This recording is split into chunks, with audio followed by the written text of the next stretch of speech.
2월 25일 정치배이 시작합니다. 러시아가 우크라이나를 침공한 지 하루 만에 수도 키예프의 턱밑까지 근접했습니다. 군사시설만 폭격하겠다는 푸틴 러시아 대통령의 말과 달리 민간 시설에 대한 공격도 이루어지고 있다. 우크라이나 측이 주장했는데요. 현재까지 최소 450명 이상의 사상자가 발생한 걸로 전해집니다.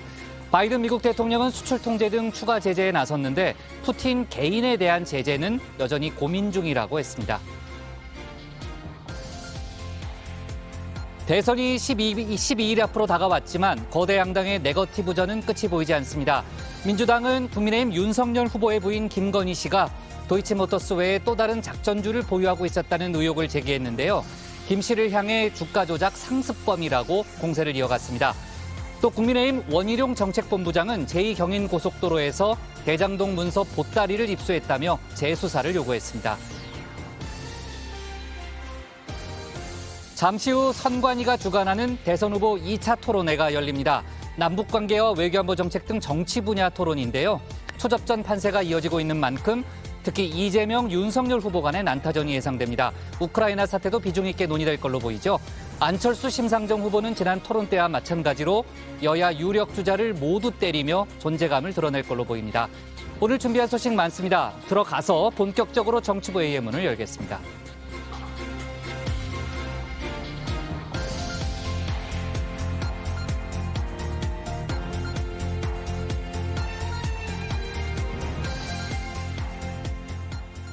국가대표 정치뉴스쇼 정치배이 시작하겠습니다. 대선 토론 관계로 평소보다 10분 일찍 문을 열었죠.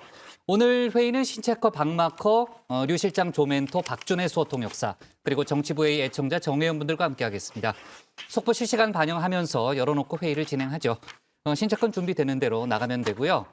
류 실장, 지금 이제 계속해서 외신이 들어오고 있는데 러시아군이 곧 수도 키예프에 진격할 그런 분위기인 것 같고요. 국제사회 움직임도 빨라지고 있잖아요. 조금 전 우리 국회도 관련 상임위원회를 열었죠. 네, 국회 외통위에서 긴급 현안 보고가 진행이 됐습니다. 정의용 외교부 장관은 현지에 남아있는 교민 64명 중 출국을 희망하는 36명에 대해서는 가급적 이번 주에 철수할 수 있게 준비하고 있다고 했습니다. 또 러시아에 대한 전략 물자 수출 통제에 동참할 예정이고 기타 제재 조치도 대응해 나가겠다고 했습니다. 문재인 대통령도 오늘 오전 청와대 회의에서 우크라이나 사태에 선제적으로 대응하라 이런 지시를 내렸고요.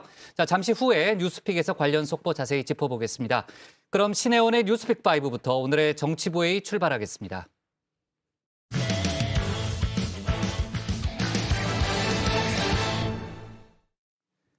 러시아군이 우크라이나 침공 하루 만에 군사시설 80여 곳을 공격하고 수도 키예프 주변까지 진격했습니다. 사상자만 수백 명에 이르는데요. 벌써 10만 명 가까이가 피난길에 올랐고 이 중엔 우리 교민들도 포함되어 있습니다. 오늘 뉴스픽에서 우크라이나 사태를 집중적으로 살펴보겠습니다. 네, 대선 D-12일입니다. 자정의 시작을 알리는 뉴스픽5와 함께하시죠. 네, 오늘은요, 이 전면전이 시작된 우크라이나 관련 소식들로 뉴스픽 채워봤습니다. 자, 먼저 속수무책, 피란민, 안보 표심, 그리고 다음은 대만, 마지막 푸틴은 천재대 역겨운 돼지입니다. 자, 결국 전쟁이 시작됐습니다. 푸틴 대통령의 작전 개시 선언과 함께 러시아군은 동, 남, 북 세 방향에서 우크라이나를 철저히 무너뜨렸습니다. 전투기와 미사일, 탱크를 앞세운 러시아군은 파죽지세로 우크라이나의 수도 키예프까지 진격했습니다.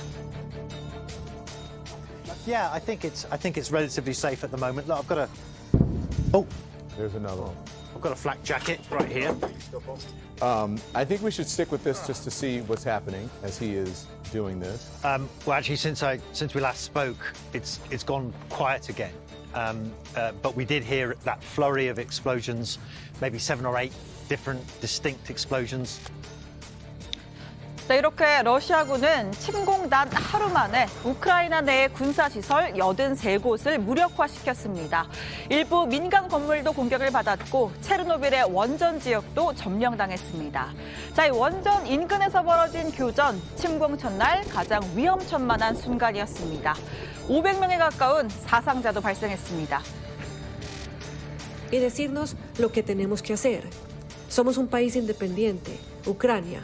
Y no somos los rusos, y no queremos ser parte de Rusia u otro país. Es muy doloroso, y no puedo creer que esté pasando. 자, 수도 키예프 함락도 임박한 상황. 우크라이나는 속수무책입니다.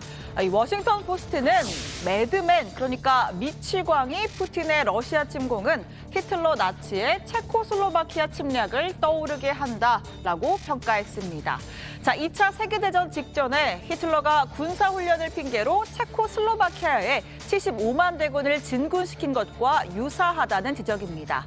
이 당시에 영국과 프랑스, 이탈리아는 이 독일의 체코슬로바키아 일부 영토를 양도하는 미넨 협정까지 체결했지만 결국은 2차 대전을 막지 못했습니다. Was willst du von mir? Wir sind die letzte Hoffnung, um Hitler zu stoppen. Das ist ein wahrer Plan für Europa. Hitler is lying when he claims to want peace. People will suffer. 자, 우크라이나의 젤렌스키 대통령은 계엄령에 이어서 국가 총동원령도 승인했습니다. 18세에서 60세 남성은 출국이 금지되고 징집 대상자와 예비군 전체가 소집됐습니다. 젤렌스키 대통령은 또 어떤 국민이든 조국을 방어하고자 한다면 관련한 규제를 없애고 무기를 지급할 것이라고 말했습니다. За наявною у нас інформацією, ворог позначив мене як ціль номер 1, мою родину як ціль номер 2. Вони хочуть знищити Україну політично, знищивши главу держави. 네, 미국 바이든 대통령은 대국민 연설을 통해서 러시아에 대한 추가 제재도 발표했습니다. 러시아의 돈줄을 죄는 경제, 금융 제재를 쏟아냈죠. 하지만 우크라이나에 대한 직접적인 파병, 그러니까 참전을 하진 않겠다는 점은 오히려 분명히 했습니다. 이 나토 회원국이 아닌 우크라이나에 군대를 들여보낼 수 없다는 거고요. 대신 독일의 미군 7,000명 추가 파병을 승인했습니다. 유럽의 나토 동맹들이 러시아에 공격당할 경우에 대비하기 위해서입니다. The United States will defend every inch of NATO territory with the full force of American power. And the good news is, NATO is more united and more determined than ever. 네, 두 번째 픽은 피란민입니다. 자, 전쟁이 시작되면 결국 가장 고통받는 것은 평범한 국민들입니다. 키예프 등 우크라이나 주요 도시의 시민들은 하루아침에 피란길에 오른 피란민 신세가 됐죠. 도로 곳곳은 도시를 빠져나가는 차량들로 꽉 막혔고 지하철역은 폭탄 대피소로 변했습니다. Kharkiv residents scramble to find shelter as Russia's brutal assault unfolds. Deep underground, scenes reminiscent of the Second World War, and the shock just sinking in that what was unimaginable is now reality. We're going to Cherkasy to our family to be together now in this not very safe time in Ukraine, but we will have a victory, I believe. 자, 이 과정에서 일부 남성들은 피난 대신 입대를 선택했는데요. 내 손으로 나라를 지키겠다라는 겁니다. 한 소셜미디어에는 입대 전 딸과 작별을 나누는 아버지의 영상이 공개됐습니다. 딸에게 모자를 씌워주고 입맞춤을 한 뒤 이내 껴안고 눈물도 흘렸습니다. 자, 이 피난 행렬에는 우리 교민들도 포함됐습니다.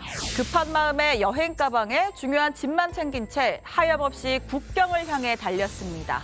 처음으로 육로를 통해서 폴란드 국경 통과한 교민 A씨는 어제부터 아무것도 먹지 못했다. 그저 살아야겠다는 생각뿐이었다. 이렇게 다급한 당시의 상황 전했습니다. 한 8km에서 10km 정도 지금 행렬이 있답니다. 국경 건너기 위해서. 영토의 제일 중요한 군사시설 쪽으로는 다 공격을 해놔놓으니까 완전히 지금 우크라이나 국민들은 패닉 상태입니다. 침공 하루 만에 피난민 10만여 명이 우크라이나를 빠져나갔습니다. 이 폴란드와 헝가리를 비롯한 이웃 나라들은 국경을 열고 피난민들을 맞이했는데요. 이들에게 임시 거처를 마련하고 또 필요한 물품도 지원할 예정입니다.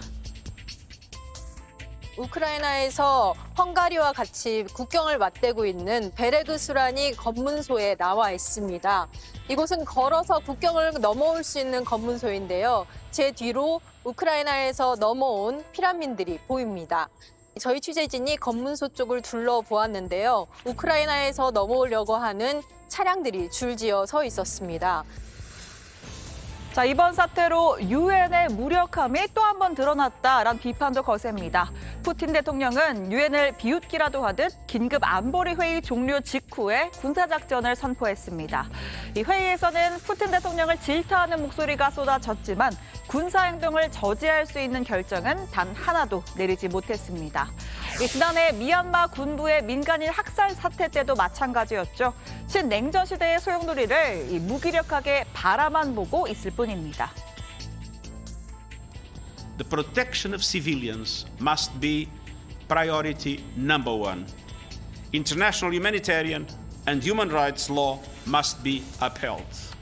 It's not too late to save this generation from the scourge of war. We need peace.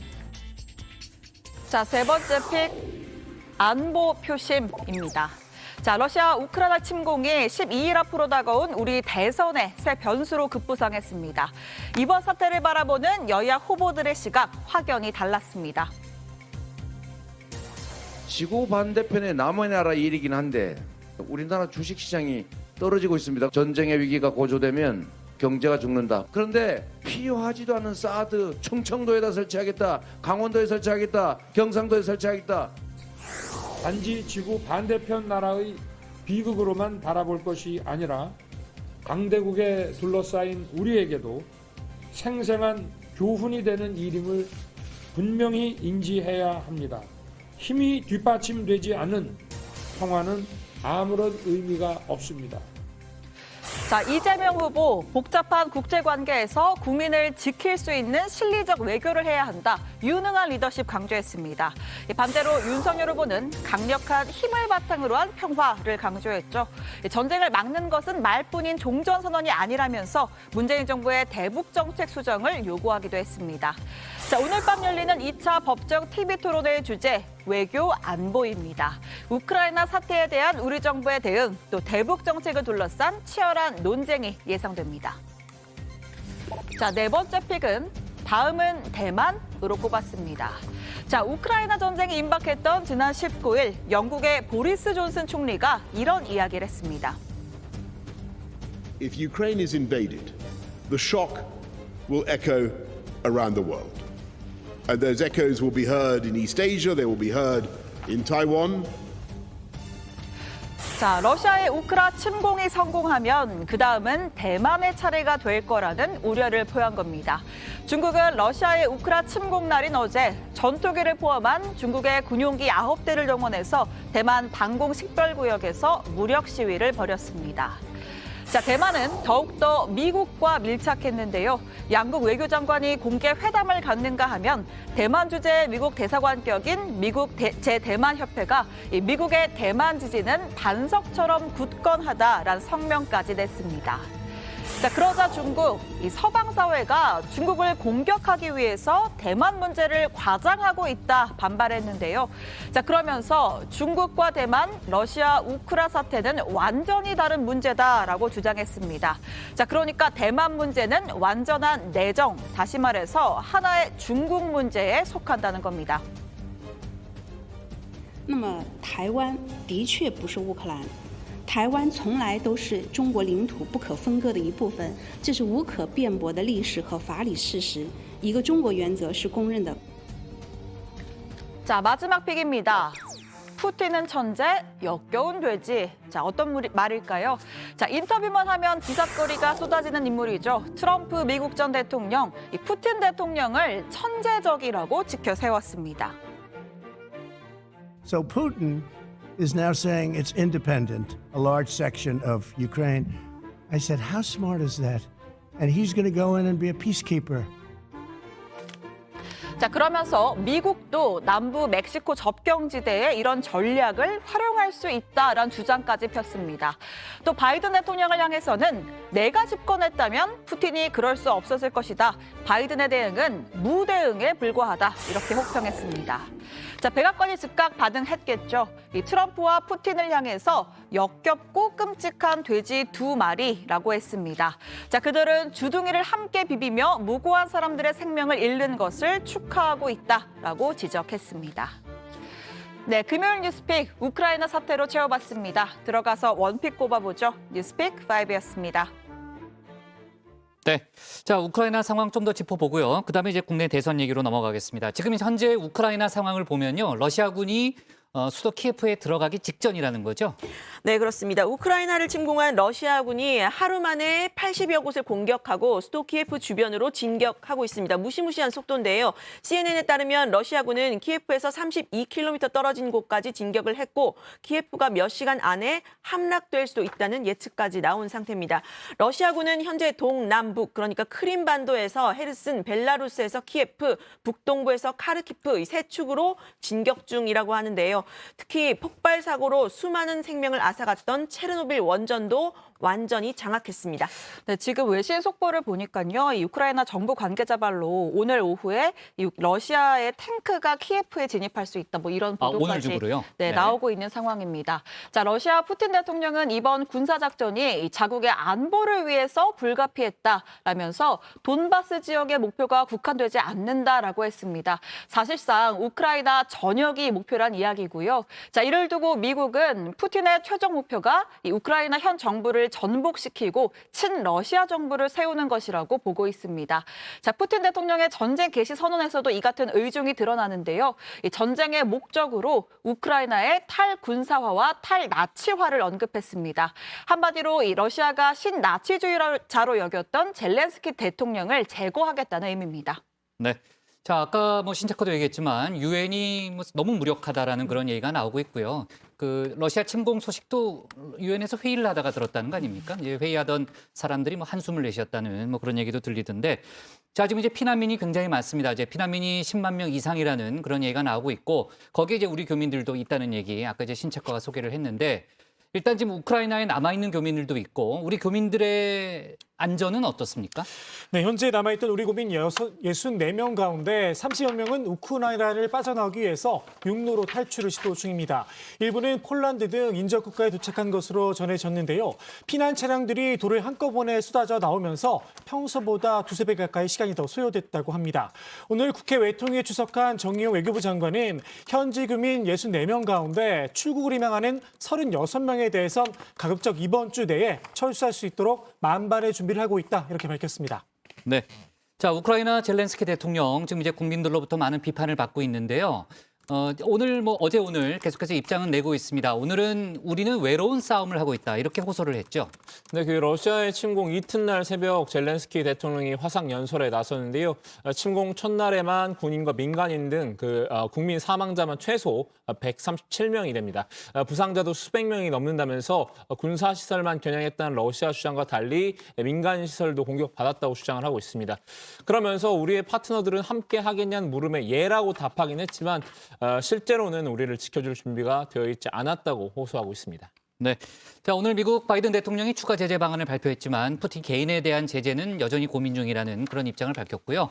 우크라이나가 도와달라고 지금 호소를 하고 있습니다만 지금 현재 미국 등 서방은 파병에는 일찌감치 선을 그은 상태죠. 네, 그렇습니다. 미국의 바이든 대통령은 러시아에 대한 추가 제재를 발표하면서도 우크라이나에 파병할 계획은 없다는 점을 분명히 했습니다. 독일에 미군 7,000명을 추가로 파병하기로 했는데요.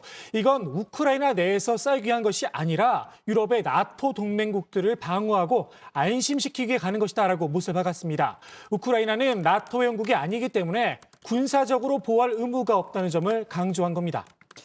자, 신체커가 고른 오늘의 원픽은 뭡니까? 네, 오늘 원픽 이렇게 잡겠습니다. 우크라이나 수도 키예프 함락 임박, 국경 넘는 피난민들.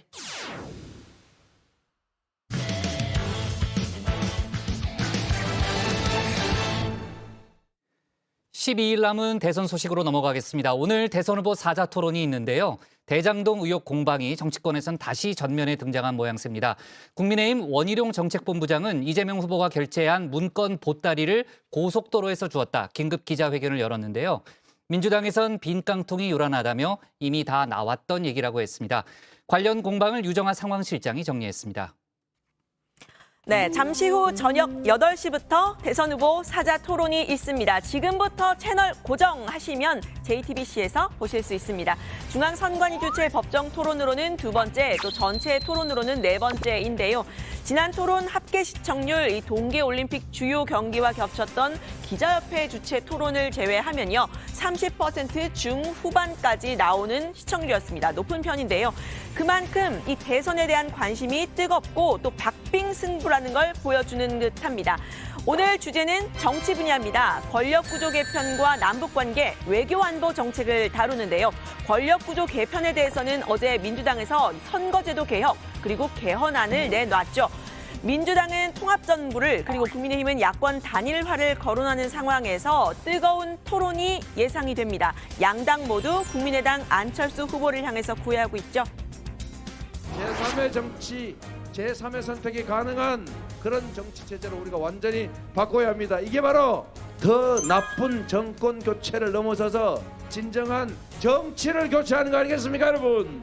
정권 교체라는 같은 목표를 바라보고 있는 안철수 후보에 대한 윤석열 후보의 생각도 이와 다르지 않습니다.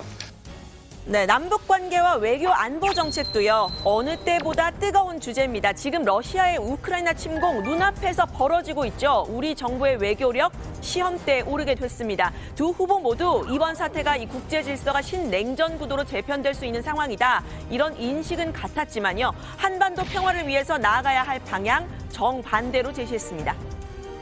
지도자가 반드시 해야 할 일은 평화를 지키는 일입니다. 사드 배치, 선제 타격같이 안보를 정쟁화하는 이런 일들은 스스로 위기를 자초하는 일이기도 합니다. 말로만 외치는 종전 선언과 평화 협정이 결코 한반도의 평화를 보장해주지 않습니다. 힘이 뒷받침되지 않는 평화는 아무런 의미가 없습니다. 네, 오늘 토론에서도 이 현안을 가지고 치열하게 토론을 하는 주도권 토론이 있습니다. 탐색전 이미 끝났죠. 바로 본격적인 공방에 이를 것으로 보이는데요. 대장동 개발 특혜 의혹 다시 공방의 중심에 섰습니다. 지난 토론에서는 두 후보 모두 이른바 이 정영학 녹취록을 인용을 했었죠. 그 녹취록 끝부분을 가면 이재명 게이트란 말을 김만배가 한다고 그러는데 그 부분까지 다 좀 포함해서 말씀을 하시는 게 어떠냐 이런 말씀을 드리고 싶고요. 내가 가진 카드면 윤석열은 죽는다. 윤석열은 내가 욕하면서 싸우는 사람이다. 기자하고 왜 욕하고 싸우십니까? 봐주는 것도 한계가 있다고 했다면서요. 네, 이재명 후보는 이 자리에서 대장동 그분 조재현 대법관이라는 보도가 있다면서 실명까지 거론을 했었는데요. 조 대법관은 현직 대법관으로서는 이례적으로 기자회견을 열고 공식 부인했습니다. 법적 대응까지 검토 중이라고 했습니다.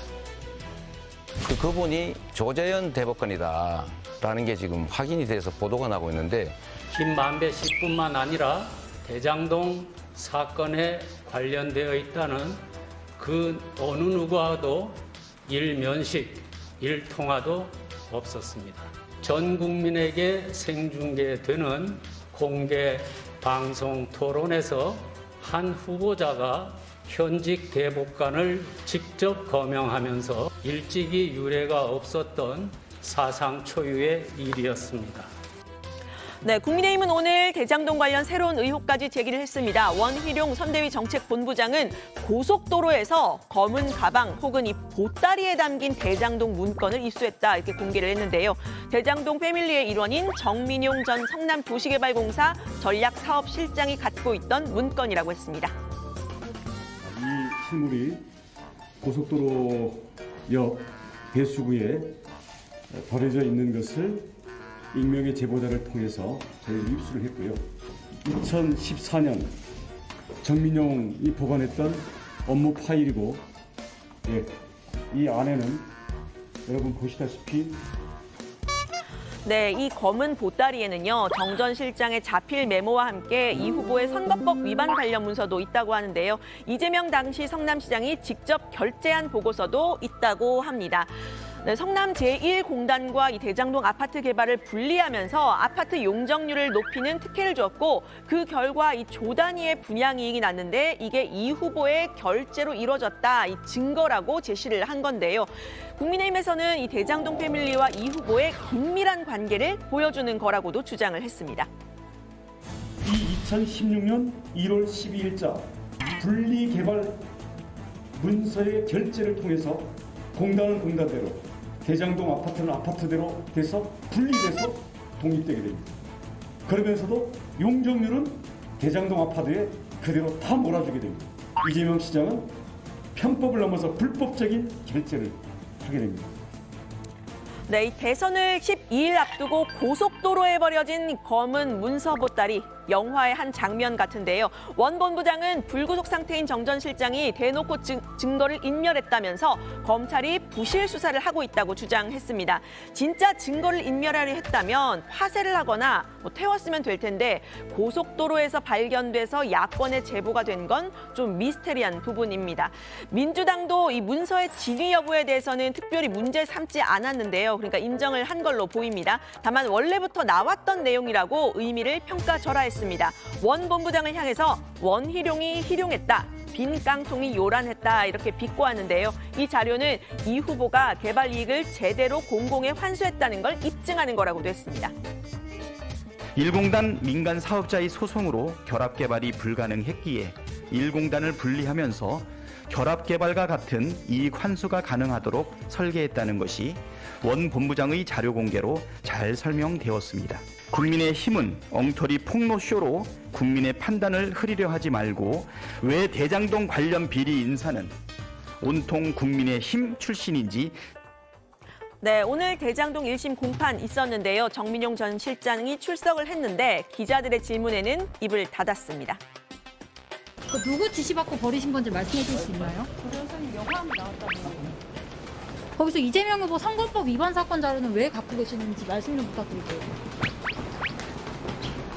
네, 대장동 개발 특혜 의혹, 대선 막바지까지 주요 이슈로 등장하고 있는 모습입니다. 윤석열 후보는 어제 이 후보의 정치적 고향이라고 할 수 있는 경기도 수원에 가서 이 대장동을 꺼내들었습니다.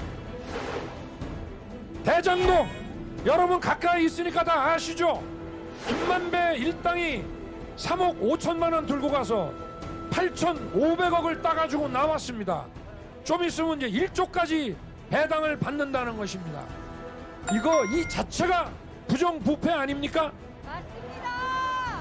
법이 제대로 지켜진다면 이런 일이 있을 수 있습니까?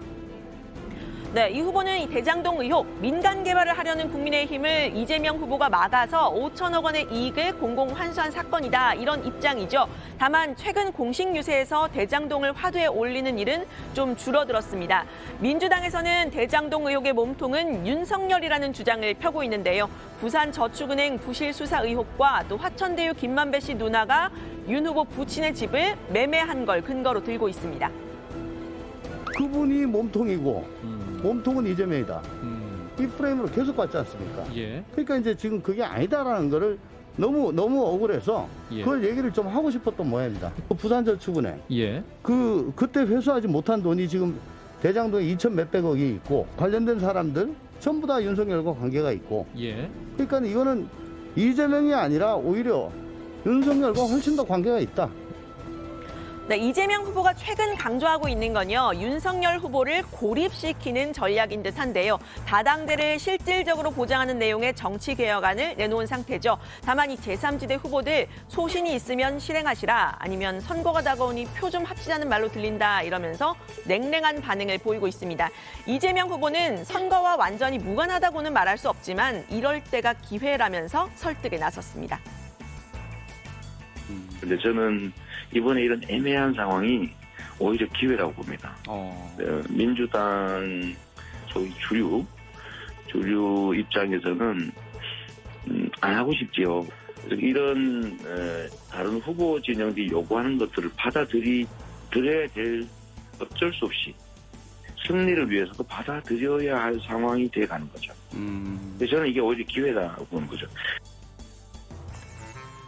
네, 그런데 이 후보는요, 국민의당 안철수, 정의당 심상정, 또 새로운 물결 김동연 후보뿐 아니라요, 우리공화당 조원진 후보에게도 직접 연락을 해서 정치개혁에 함께해달라 연대 제안을 했다고 합니다. 먼저 2번 문자를 보내고 전화까지 했다고 하는데요. 조 후보는 이재명 후보와는 함께할 수 없다라면서 연합을 거절했다고 합니다. 이 후보 그야말로 ABY, 그러니까 윤석열 후보만 아니면 다 함께한다는 애니바디 but 윤 전략을 펴고 있는 듯한데요. 태극기 부대의 상징인 조 후보까지 껴안기에 나선 건 광폭 행보의 폭 좀 너무 넓은 건 아닌지 모르겠습니다. 촛불광장에서 우리 시민들이 든 그 가냘픈 촛불들로 쫓겨난 정치 세력들이 있습니다. 단 5년 만에 그들이 다시 복귀하고 있습니다.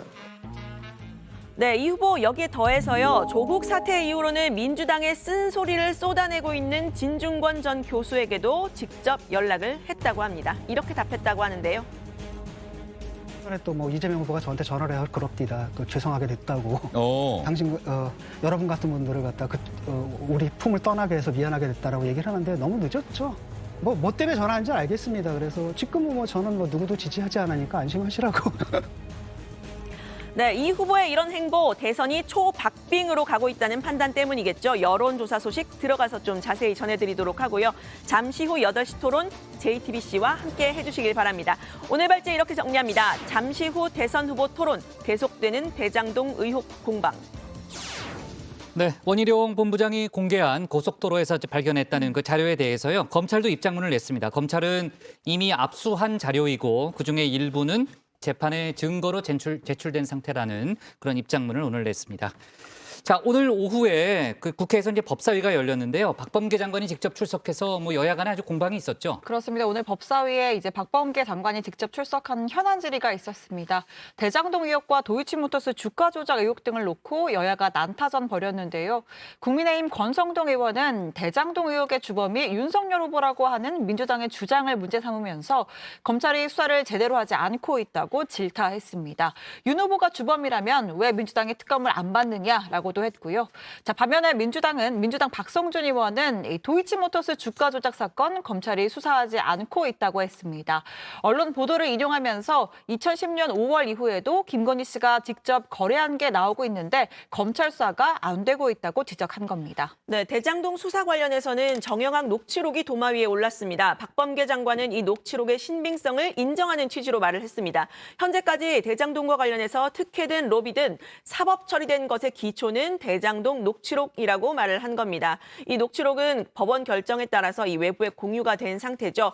여야의 공방 역시 이 녹취록에 기반해서 이뤄지고 있는 상황인데 법적 능력에 힘을 실은 겁니다. 반면 민주당에서 이 정영학 녹취록 문제 삼는 발언도 나왔는데요. 녹취록이 조각조각 공개가 되면서 여야가 코끼리 다리를 붙잡고 난리를 치고 있다고 한 겁니다. 조응천 의원의 말 들어보시죠. 조각난 녹취록이 하나 나오면은 한쪽은 뭐 이게 대단한 보물이라도 발견한 것처럼 막 흥분하고 환호성을 지르고 반대쪽은 그 물타기 하려고 하는 이상한 현상이 일어나는데 이게 저 가만히 생각해 보면 검찰은 이거 다 갖고 있을 거예요. 마치 그 부처님 손바닥 위에 손오공 같은 존재처럼 보일 거예요. 지금 우리 정치권이. 네, 앞서 뉴스픽에서 러시아가 우크라이나를 침공한 지 하루 만에 수도 키예프의 턱밑까지 근접했다는 얘기를 했는데요. 지금 막 들어온 속보를 보면 러시아군이 이제 키예프로 진격을 시작한 것 같습니다. 키예프 시내에서 교전이 시작된 것 같다는 그런 외신 보도가 지금 막 나왔고요. 관련 속보가 더 들어오면요, 저희가 추가로 얘기를 해보도록 하겠습니다. 자, 오늘 법사위에서요, 박마커 여야가 목소리를 높인 부분도 있었죠. 네, 그렇습니다. 민주당에서 윤석열 후보의 병역 면제 이유가 된 그 부동시에 대해서 자료를 제출하라고 하면서 목소리가 높아졌는데요. 국민의힘에선 현안 질의를 하자고 해놓고 왜 갑자기 사전 합의되지 않은 자료 제출을 하느냐고 맞섰는데요. 민주당에서는 윤 후보가 82년 군대를 안 갔을 때는 양쪽 눈에 시력차가 있는 부동시가 있다고 했는데 검사 임용 당시는 눈이 갑자기 좋아졌다는 의혹을 제기를 한 겁니다. 검사 재직 당시 신체 검사 내용 검사서를 공개하라고 요구했습니다. 김남국 의원은 윤 후보가 당구도 500을 치고 골프도 치고 야구도 잘한다면서 윤 후보가 야구공을 던지는 영상을 공개하기도 했는데요. 여야가 자료 제출 놓고 입씨름을 하는 과정에서 국민의힘 장제원 간사는 깽판 놓지 말라고 말하기도 했습니다. 네, 국민의힘에선 박범계 장관이 민주당 이재명 후보의 선거운동용 텔레그램 단체 채팅방에 포함된 사실을 문제 삼았습니다. 선거 중립 의무를 위반했다는 문제 제기입니다. 국민의힘에선 박 장관이 장관이기 이전에 여당 의원이라고 했던 과거 발언도 문제를 삼았는데요. 박 장관은 제 의지와 의사와 전혀 관계없이 초대됐다면서 언제 초대됐는지 등의 질문에는 기억나지 않는다, 전혀 주목해 본 적도 없다라고 말했습니다. 이런 일들이 텔레그램에서도 너댓 번, 카카오톡에서는 20여 차례 이상 있었다면서 글을 쓰거나 그런 건 없었다고도 했는데요. 민주당에선 의지와 상관없는 단체 채팅방 초대 등은 통상적인 일인데 다 알면서 정치 공세를 하시는 것 같다. 박 장관을 감쌌습니다. 네, 자 오늘 법사위 정말 뜨거웠고요. 이번 대선이 정말 초박빙 판세로 가고 있다. 저희가 이제 매일매일 이제 여론 상황실로 분석을 하고 있습니다만 오늘은 왜 안 해요? 지금 하려고 합니다. 아, 그래요? 네, 지금 바로 여론 상황 전해드리도록 하겠습니다. 대선 12일 앞이죠. 어제 오늘 여론조사가 많이 나왔는데 모두 초접전 판세입니다. 오늘자 한국갤럽 조사 보시면요. 이재명 후보 38%, 윤석열 후보 37%입니다. 역시 초접전인데요. 심상정 후보는 4%, 또 안철수 후보는 12%로 안 후보가 다시 두 자릿수가 된 점이 눈에 좀 띄는 대목입니다. MBC가 코리아 리서치와 조사한 결과를 좀 보시면요. 이재명 후보가 39.6%, 윤석열 후보가 41.9%로 역시 오차 범위 내 접전입니다. 심상정, 안철수 후보는 한 자릿수였습니다. 결과가 어찌 될지 모르는 그야말로 박빙 지지율인데요. 민주당은 야권의 박빙 우세에 위기감을 느끼고 있는 샤이 이재명이 결집하는 것을, 또 국민의힘은 여전히 높은 정권 교체 여론에 기댄 샤이 윤석열이 결집하는 것을 기대하고 있는 그런 분위기로 보입니다. 네, 정말 대선이 12일밖에 안 남았는데 누가 될지 모르는, 정말 누가 돼도 이상하지 않은 그런 판세가 이어지고 있고요. 오늘 TV 토론이 정말 뜨겁겠네요. 네, 자 오늘 발제 이렇게 정리하겠습니다. 잠시 후 대선 후보 토론 계속되는 대장동 의혹 공방으로 제목을 잡겠습니다. 다음은 박준우 마커의 주민으로 갑니다.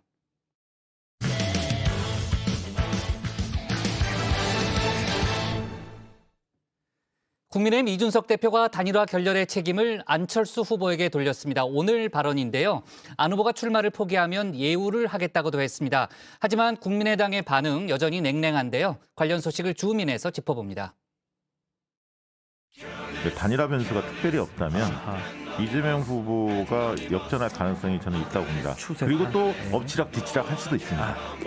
안철수 후보의 이런 이제 선택이 이번 대선이 양자구도냐 다자구도냐를 이제 실제 가르는 어떤 가르마 같은 역할을 하고 있는 것 같습니다.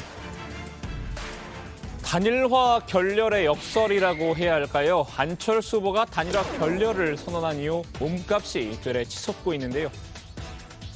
지금 시간은 다 지났습니다. 뭐 어떤 연락도 받지 못했습니다.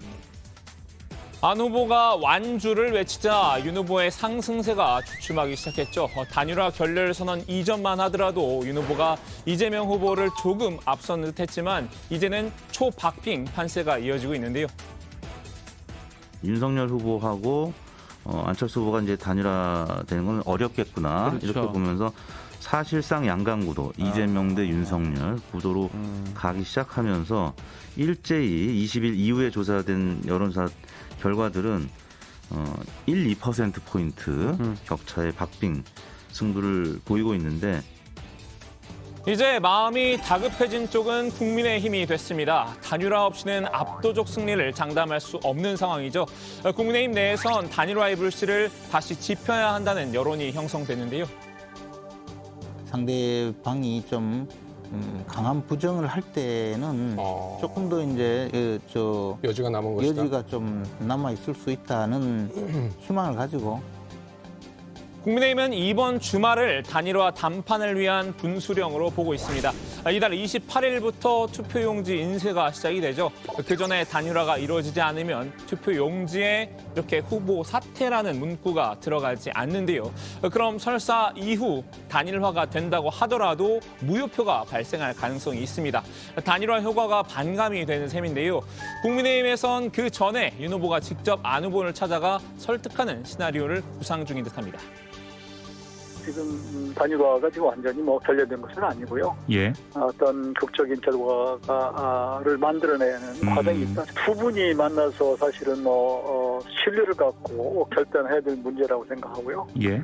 지금은 윤석열 후보나 안철수 후보님이나 두 분 다 정권 교체를 원하는 50%가 넘는 국민들의 여망에 부응하는 것이 정치인으로서 도리라고 생각합니다. 다만 주민이 선정한 오늘의 인물은 그럴 생각이 없는 것 같습니다. 바로 국민의힘 이준석 대표인데요. 연일 안철수 후보에 대한 반감을 드러내고 있습니다. 단일화 결렬의 책임도 결국 안 후보에게 있다고 쏘아붙였습니다. 지금 현재 단일화 결렬의 책임은 누구한테 있다고 보십니까?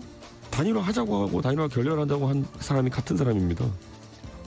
안 후보가 제안한 여론조사 단일화 방식을 거절한 이유도 밝혔습니다. 양측이 단일화를 두고 경쟁하는 과정에서 결국 득을 볼 사람은 이재명 후보이기 때문이란 건데요. 지금 후보 간의 경쟁력이 크게 차이나는 상황 속에서 예. 그런 걸 하면서 또 정책과 비전이 가려지고 그러면 득을 볼 사람은 이재명 후보밖에 없다는 것이 입장이고 그렇기 때문에 저희는 하지만 만약에 안철수 대표가 뭐 출마를 포기한다든지 하면은 그에 대한 적절한 예우를 하겠다가 공식적인 저 입장이거든요. 예. 저희는 입장을 얘기했는데 아무 답이 없었다고 하니까 황당한 것이고. 하지만 이 대표의 우려는 이미 현실이 된 것 같기도 합니다. 단일화 여론조사 경쟁은 벌어지지도 않았건만 민주당 입장에선 어부지리를 취하고 있는 모양새인데요. 이 대표 덕분에 한숨 돌렸다는 분위기입니다. 지금 야권 단일화 이 논의가 지금 이제 결국에는 이준석 그 당대표의 오두방정을 떨었다고 그러잖아요. 뭐라고 해야 되나 하여튼 그 안철수 후보에게 정말 갖은 모욕과 조롱 그리고 뭐라 그럴까 이 독성과 오만을 보여줬지 않습니까? 그래서 결국에 이제 야권 단일화가 깨진 거죠. 이 대표는 예우라고 표현했지만 제3자인 민주당이 보기엔 조롱이었나 본데요. 당사자인 국민의당으로선 이 대표에게 감정이 상할 대로 상한 상태겠죠. 이 대표 뒤에서는 국민의당의 합당 후 보상안을 제안을 했습니다. 그리고 앞에선 조롱조로 레알 크크의 범광과 장달 공세를 펼쳤는데요. 국민의당은 이런 예우는 듣도 보도 못했다는 입장입니다. 이런 정치는 좀 이준석 대표가 좀 젊은 정치인이 앞장서서 뿌리를 뽑아야 됩니다. 가르쳐줄 수 없다, 밝힐 수 없다. 이준석 대표가 그렇게 말씀하시면 저는 이준석 대표의 정치하는 태도, 품성 이거는 안 좋은 거라고 저는 생각을 합니다. 그럼에도 이준석 표 예우를 지속한 이유, 과거 안 후보와 악연으로 인한 해묵은 감정 때문일까요? 안철수 대표가 그렇게 하면은 비읍시읒 되는 거지라는 발언했습니다. 그런데 거기서 저는 그것이 문제가 될 만한 발언이라고 생각하지 않고요. 안철수 대표가 저에게 공적인 관계에서 잘못했던 일도 있습니다. 단일화의 불씨를 살리려는 국민의힘으로선 당혹스러운 기류가 역력합니다. 이준석 리스크에 대한 우려가 다시 수면 위로 올라오는 분위기인데요. 이 대표의 단독 플레이가 그나마 남은 불씨에 찬물을 끼얹는 건 아닐까 하는 불안감이 엿보입니다. 다만 단일화 부분만 관련해서는 서로 양당이 공방이 오고 가고 있는 것은 정권 교체를 염원하는 국민들 보시기에 우려스러운 모습이 될 수 있다고 생각합니다. 그간 이 대표에게 우호적이었던 홍준표 의원도 쓴소리를 내뱉었습니다. 자신이 운영하는 플랫폼 청년의 꿈에서 이 대표를 공개 비판했는데요. 국힘당 대표를 어떻게 보십니까? 라는 글이 올라오자 오버 액션이라고 일갈한 겁니다. 안 후보에 대한 조롱과 음해가 지나치다 단일화는 지들이 거절해놓고 왜 저러나 이런 지적글에도 질책조에 답글을 남겼는데요.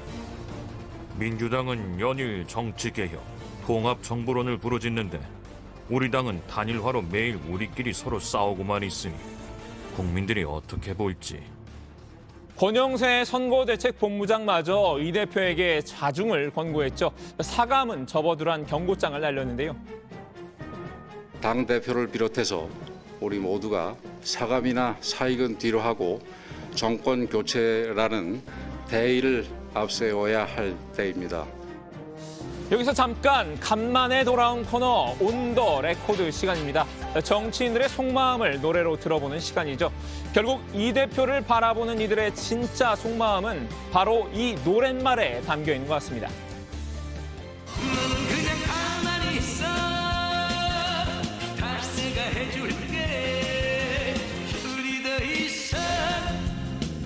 당황하지 마, 한눈 팔지 마, 여기 뒤를 들어. 이 대표에게 그만 방황하고 단일화의 둥지를 틀자고 제안한 사람은 또 있습니다. 이 대표가 한때 깊은 짜증을 느꼈던 분인데요. 부정선거 주장, 역선택 주장 이런 것도 갈수록 수준이 낮아지고 있는 데서 깊은 짜증을 느낍니다. 황교안 전 미래통합당 대표입니다. 이기려면 단일화밖에는 없다고 못 박았습니다. 결국은 단일화가 이루어지지 않겠나. 또 그게 국민의 뜻이 아닐까 싶기도 합니다. 이기는 길이 너무 뻔하지 않습니까? 단일화하고 하나 되지 않으면 무너지는 거고 합하기만 하면 나라 살릴 수 있는 길이 열릴 텐데.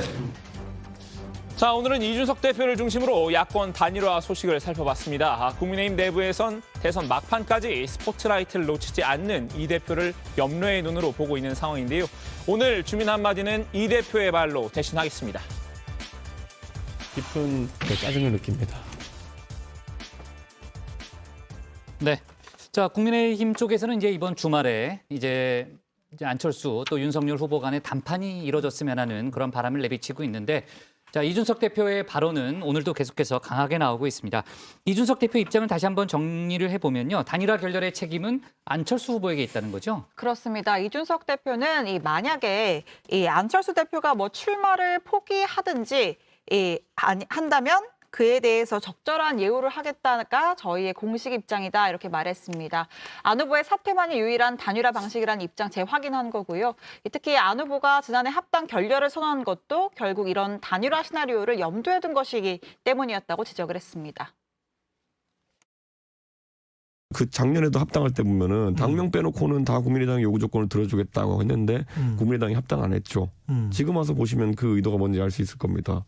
대선 때 출마해가지고 다시 단일화 한번 해보겠다는 거였겠죠. 그러니까 그때 합당을 안 받았겠죠. 그런 것처럼 저는 근데 이게 반복되는 거 원하지 않고 이제 좀 있으면 지방선거도 있는데 그때 또 저는 정책과 비전을 얘기하는 걸 좋아하지 매번 국민들한테 단일화를 하느니 마느니 이런 얘기 제가 안 좋아하거든요. 그러니까 국민의 당 쪽에서 단일화를 가지고 계속 뭔가 거래를 하려고 했다, 그런 말씀이신가요? 선거 때마다 이게 나오잖아요, 계속. 안철수 후보를 겨냥해 조롱성 글을 남겼다는 지적에 대해 단일화 결렬 선언이 아니라 우리 후보를 비난했을 때 썼다고 밝혔는데요. 이 대표는 안 후보가 저희 후보에게 적폐교대라고 했으면 이건 싸우자는 것이고 그래서 응전한 것일 뿐이라고 했습니다. 이 대표는 제 페이스북 대원칙은 상대의 기사를 링크하고 거기에 대한 제 반응을 적는다면서 그쪽에서 먼저 총을 쐈기 때문에 이쪽에서 대응을 하는 거지 제가 선제 공격하러 간 경우는 거의 없다고 반박했습니다. 그런 언행이 안 후보를 자학한다는 지적에 대해서도 모든 안 후보에 대한 제 비판의 선제 요건은 항상 국민의당 측의 반응이라고 강조했습니다. 네, 자, 이번 주말이 단일화의 마지막 분수령이라는 그런 얘기가 나오고 있기 때문에요. 주말 사이에 벌어지는 여러 얘기들 잘 정리해서요. 저희가 다음 주 월요일에 정치부회에서 다시 한번 소개하도록 하겠습니다. 오늘 주민 제목 이렇게 정리하겠습니다. 단일화 결렬 안철수 책임 돌린 이준석 국민의힘 소가리로 제목을 잡겠습니다. 다음은 조익신 멘토의 톡소른 정치입니다.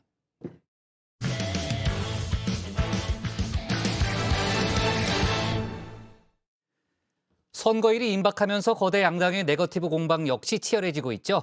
윤석열 후보의 부인 김건희 씨 주가 조작 의혹, 또 고 김문기 성남도시개발공사 개발 1처장과 관련해서 서로 상대 후보가 거짓말을 했다고 날을 세웠습니다. 관련 내용을 조익신 멘토가 정리했습니다.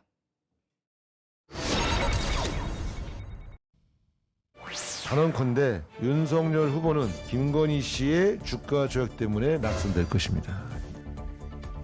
민주당이 칼을 갈고 있는 김건희 씨의 주가 조작 의혹. 국민의힘 윤석열 후보의 애매한 말 바꾸기가 논란을 더 부추겼죠. 4개월 딱 하고는 그 사람하고는 끝났고 그 당시에 도이치모터스라고 하는 것은 주가의 변동도 크지 않았고 저희 집사람 오히려 손해보고 그냥 나왔습니다. 그것도 2010년입니다. 2010년 5월 이후 추가의 주식 거래가 있었는지. 두 번째로 주식 했죠. 두 번째로 처가. 주식 거래에서 돈을 버는 게 있는지 손해만 봤는지. 아니 손해 본 것도 있고 뭐 좀 번 것도 있고 하니까 정확하게 그 수익이 얼마나 되는지는 알 수 없습니다. 주식으로 손해만 봤다. 구체적으로 4천만 원이란 금액까지 제시했었는데요. 이제와 입장을 싹 바꾼 겁니다. 윤 후보의 말이 바뀐 이유, 새로운 주식 계좌가 등장을 했죠. 계좌가 1개가 아니고 5개였다 그러다가 6개고 예. 또 선수가 이모 씨 말고 또 다른 이모 씨가 또 있다 그러고 예. 그리고 선수한테 계좌 맡겨가지고 한 게 아니고 김건희 씨가 직접 뛴 계좌가 2개가 있다 그러고 예. 또 뭐 몇천만 원이 아니고 9억 원이라 그러고 민주당은 윤 후보가 거짓말을 한 게 아니냐 몰아세웠는데요. 거짓말인 거는 인정합니까? 그러니까. 아니 인정하고 안 하고 아니 거짓말인 거는 인정합니까? 가만히 계셔보세요. 거짓말인지 아닌지 그것도 다음에 알아봐야 되겠지만 아니 지금 국민의힘은 대신 동문서답을 내놨습니다. 주가 조작이란 말 자체가 성립하지 않는다는 겁니다. 투자 기간을 그 근거로 들었습니다.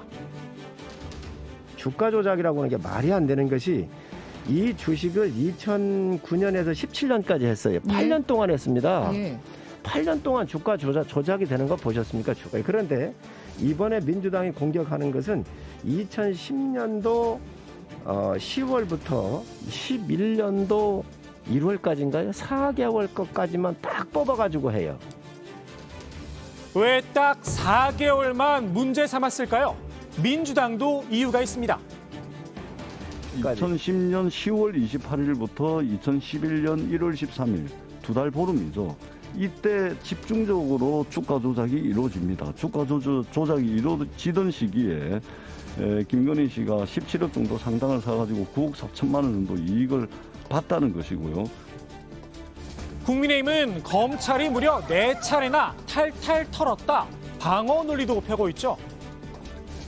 김태훈 부장검사는 윤석열 징계위에 간사를 한 사람입니다. 이 사람들이 아주 먼지 털듯 다 털었습니다. 문제가 없었습니다. 까지 신라젠 투자했던 조사했던 조사 인력 투하하고 회계 전문가까지 집어넣어가지고 조사를 하는데도 불구하고 아무것도 안 나왔어요. 이 역시 민주당은 아직 털 게 남아있다는 입장입니다. 윤석열 후보가 총장으로 있는 기간 동안 전혀 그 기초자료 같은 게 수집이 되지 않았었다고 저는 듣고 있습니다.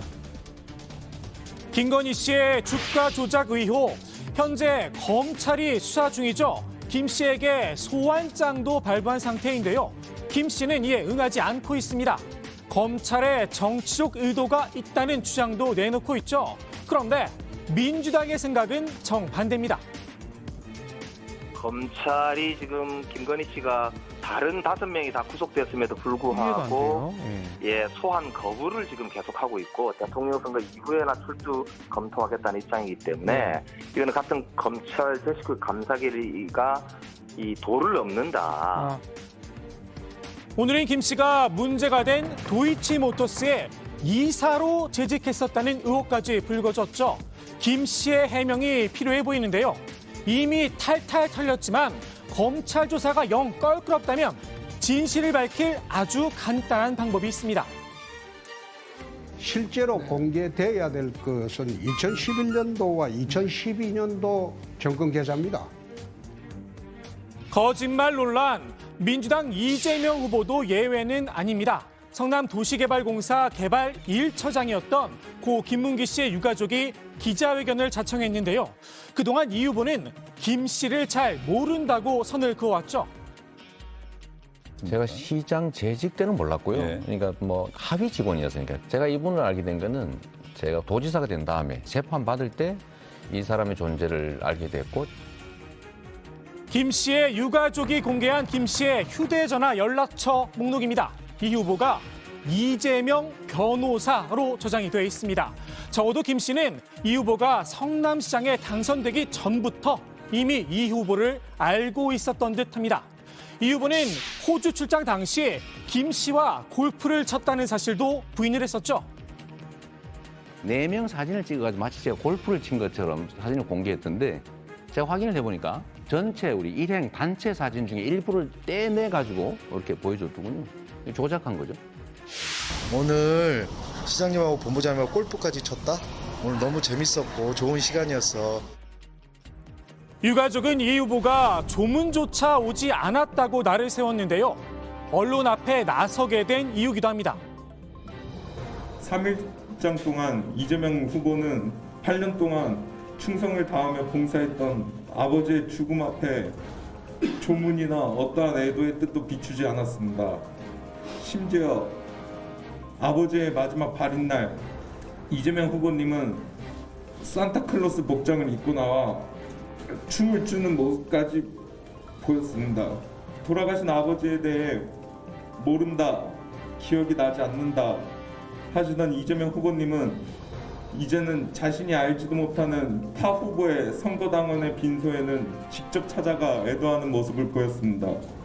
저희 가족은 다시 한번 철저한 배신감을 느끼며 진실을 밝히는 게 도리라고 생각했습니다. 민주당은 산타 복장은 사전에 찍은 거다 해명을 했죠. 사실 이 해명 동문서답입니다. 왜 조문을 오지 않았느냐가 핵심이죠. 저는 인성이 문제가 있다고 생각을 해요. 자기가 데리고 있던 부하 아닙니까? 단군 이래 최대의 치적 사업의 팀장이었습니다. 그 사람이 어찌됐든 죽었는데 여기 조문도 안 갔잖아요.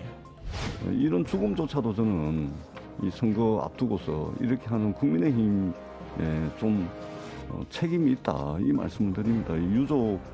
유가족들의 마음은 10분 저희들이 이해를 하고 돌아가신 아버지 생각하면 얼마나 마음이 아프겠습니까? 유가족의 마음을 10분이라도 이해한다면 지금이라도 이 후보가 진정성 있는 모습을 보이는 게 고인에 대한 예의가 아닐까요?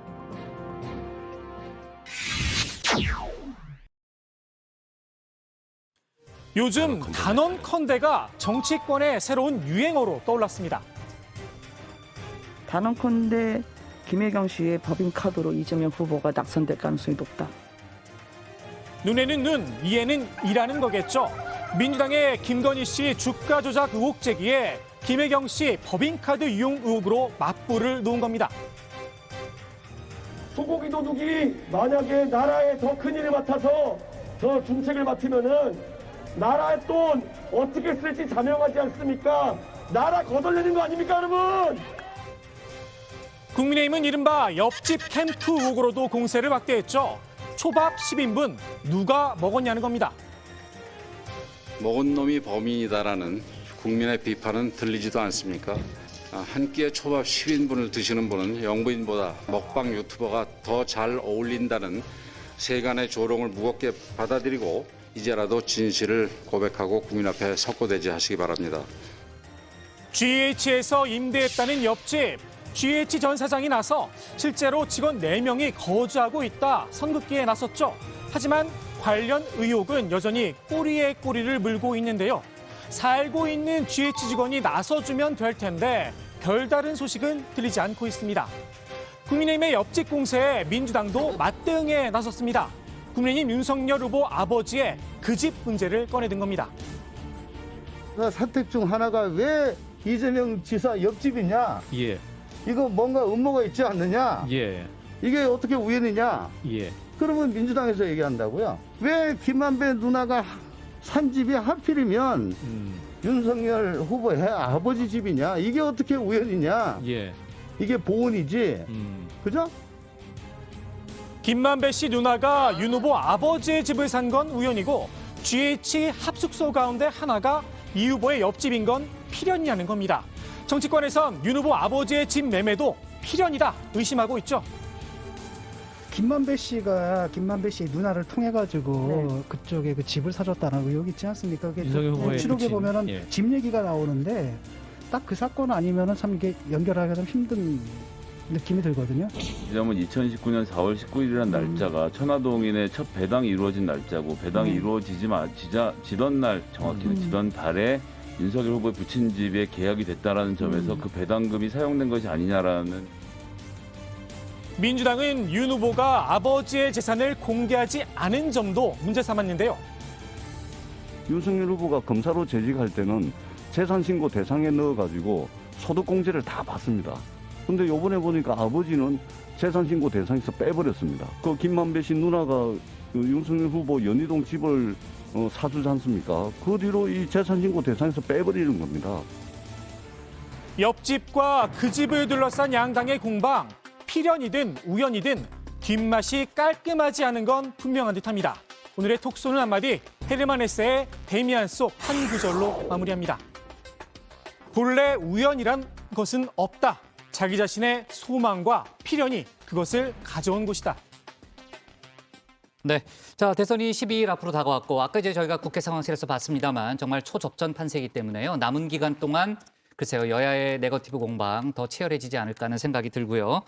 자 아까 잠깐 중간에 이제 발제해서 나왔습니다만 오늘 헤럴드 경제가 보도한 내용이죠. 김건희 씨가 도이치모터스 이사라고 적은 이력이 확인됐다는 거죠. 네, 그렇습니다. 김건희 씨는 지난 2011년 서울대 인문대학 최고 지도자 인문학 과정을 밟았는데요. 당시 만들었던 원우수첩에 현직 도이치모터스 이사라고 경력을 적어 넣었다고 합니다.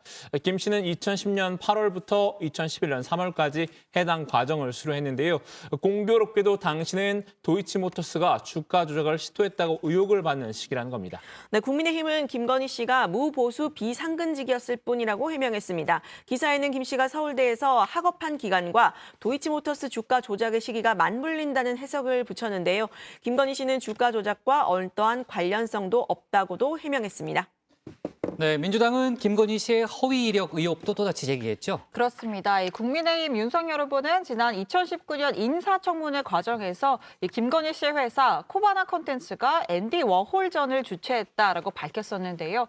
자, 민주당이 해당 전시회가 열렸던 서울시립미술관에 확인을 해보니 코바나 콘텐츠와 계약한 내용이 없다는 답변을 받았다는 겁니다. 이에 국민의힘은 즉각 반박에 나섰는데요. 코바나 콘텐츠의 앤디 오월전 관련 이력이 허위라는 민주당의 보도자료는 새빨간 거짓말이란 겁니다. 최지현 선대본부 대변인은 코바나 콘텐츠는 주관사인 지니월드와 계약을 맺고 앤디 오월전의 제작과 투자를 했다면서 관련 포스터와 입장표를 공개했습니다. 민주당은 국민의힘 윤석열 후보의 삼부토건 관련 의혹도 제기를 했죠. 네, 그렇습니다. 윤호중 원내대표는 수상한 땅과 돈의 흐름 끝에는 그 특수부 검사 윤석열이 있다면서 윤석열 후보가 검사 시절 건설업체인 삼부토건을 봐주기 수사를 했다는 의혹을 제기했습니다. 삼부토건 비리를 봐줬다는 의혹이 윤 후보와 호영호재하는 사이인 그 조시현 씨 입에서 나왔다면서 관련 보도를 언급하기도 했는데요. 윤 원내대표의 말을 한번 직접 들어보시죠. 삼부토건은 2005년과 2013년에도 검찰 수사를 받았으나 한 번은 불기소, 한 번은 불구속 기소되는 솜방망이 처분을 받았습니다. 건설업자와 스폰서 검사, 영화 부당거래의 실사판을 보는 것 같습니다. 그들에게 서결이 형은 검사가 아닌 비리를 사라지게 만드는 마술사였습니다.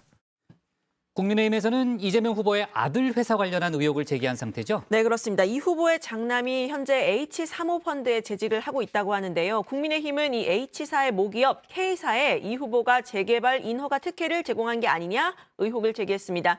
국민의힘 선대본 청년본부는 현재 경기도 내에서 공사 중인 5건의 물류단지 사업 가운데 유일한 사례라면서 K사에서 시행사로 소유권이 이전되지도 않은 상태에서 승인 고시를 받았다는 겁니다. 그러면서 이 측근 있는 곳에 인허가가 난다는 이재명의 법칙이 이번에도 증명됐다고 주장했습니다. 네. 자, 오늘의 톡쏘는 정치 이렇게 정리하겠습니다. 네거티브 팩트체크 주가 조작 대 김문기 거짓말 공방으로 제목을 잡겠습니다. 자, 오늘 정치부에는 여기까지입니다. 아까도 잠깐 얘기했듯이 잠시 후 7시에 뉴스룸이 방송될 예정이고요. 직후에는 대선 후보 토론회가 생중계됩니다. 많은 시청 부탁드리고요. 저희는 다음 주 월요일 오후 4시 40분에 다시 찾아뵙겠습니다. 네, 토론들 다 봐요. 누가 챙길래요? 이 실장. 누가 챙길래요?